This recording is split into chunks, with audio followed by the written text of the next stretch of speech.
ನಿನ್ನೆ night Uppinangady police ಠಾಣಾ ವ್ಯಾಪ್ತಿನಲ್ಲಿ Kota note print ಮಾಡ್ತಾ ಇದ್ದಾರೆ ಎಂದು ಒಂದು ದೂರು ಬಂದಿದೆ. ಅದರ ರಿಲೇಟೆಡ್ ನಮ್ಮ ಪೊಲೀಸ್ ಹೋಗಿ ಅಲ್ಲಿ ರೈಡ್ ಮಾಡಿದ್ದಾರೆ. ಅಲ್ಲಿ 7 ಜನ ಅಕ್ಯೂಸ್ಡನ್ನು ಅರೆಸ್ಟ್ ಮಾಡಲಾಗಿದೆ. ಅಲ್ಲಿ ಅವರು ಪ್ರಿಂಟ್ ಮಾಡಲಿಕ್ಕೆ ತೊಗೊಂಡಿರುವ ಎಕ್ವಿಪ್ಮೆಂಟ್ಸು ಮತ್ತು ಅಲ್ಲಿ ಪೇಪರ್ನಲ್ಲಿ ಪ್ರಿಂಟ್ ಮಾಡಿರುವ ಡಿನಾಮಿನೇಷನ್ ಜೊತೆ ಎಲ್ಲ ಡಾಕ್ಯುಮೆಂಟ್ಸನ್ನು ಸೀಸ್ ಮಾಡಲಾಗಿದೆ. 7 ಜನ ಅಕ್ಯೂಸ್ಡ್ಗಳು ಡೀಟೇಲ್ಸ್ ಮತ್ತು ಏನೇನು ಸಿಕ್ಕಿದೆ ಇವತ್ತು ಸಂಜೆ ಒಳಗೆ ನಾನು ಕಳಿಸ್ತೀನಿ. ಅದರ ರಿಲೇಟೆಡ್ ಕ್ರೈಮ್ ನಂಬರ್ 103/26 ಅಂಡರ್ 178 ಮತ್ತು 181 BNSನಲ್ಲಿ ಪ್ರಕರಣ ದಾಖಲಾಗಿದೆ. ಅಂದರೆ ಅದು ಪ್ರಿಂಟ್ ಮಾಡಿ ಇಟ್ಟಿದ್ರು, ಅದೇನು ಇನ್ನೂ ಕಟ್ ಮಾಡಿ ಬಂಡಲ್ ಥರ ಹಾಕಲಿಲ್ಲ.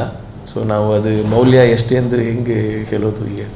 ಸೊ ಪೇಪರ್ನಲ್ಲಿ ಪ್ರಿಂಟ್ ಮಾಡಿದ್ದು ಅಂದರೆ it is in the process. ಅವ್ರು ಇನ್ನೂ ಅದು ಇದು ಮಾಡಲಿಲ್ಲ.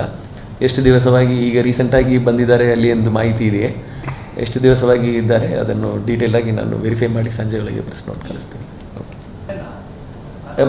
ಬಾಡಿಗೆಗೆ ಒಬ್ಬರ ಹತ್ರ ಎಂದು ತೊಗೊಂಡಿದ್ದಾರಂತೆ, ಈ ತಿಂಗಳಿಗೆ ತೊಗೊಂಡಿದ್ದಾರೆ ಎಂದು ಪ್ರಥಮವಾಗಿ ಹೇಳಿದ್ದಾರೆ. ಅದು ಎಷ್ಟು ದಿವಸವಾಗಿ ಇವರು ಮೂವ್ ಆಗಿದ್ದಾರೆ, ಎಷ್ಟು ದಿವಸವಾಗಿ ಮಾಡ್ತಾ ಇದ್ದಾರೆ, ಎಕ್ಸಾಕ್ಟ್ ಡೀಟೇಲ್ಸ್ ಸಂಜೆ ಒಳಗೆ ಕಳಿಸ್ತೀನಿ.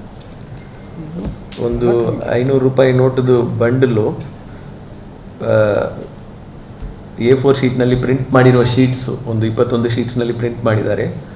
ಮತ್ತು ಮಾನಿಟರು ಮತ್ತು CPU ಮತ್ತು ಪೇಪರ್ ಕಟ್ ಮಾಡುವ ಬ್ಲೇಡ್ ಕಟರ್ಸು, ಸ್ಕೇಲು ಮತ್ತು ಲ್ಯಾಂಪು, ಗಾಂಧೀಜಿ ಇರುವ ಸೀಲು ಮತ್ತು ಅದು RBI ಸೆಕ್ಯೂರಿಟಿ ಥ್ರೆಡ್ ಎಂದಿರುತ್ತಲ್ಲ ಅದು, PVC ಗ್ಲಾಸು, ಇದೆಲ್ಲ ಸೀಸಾಗಿದೆ.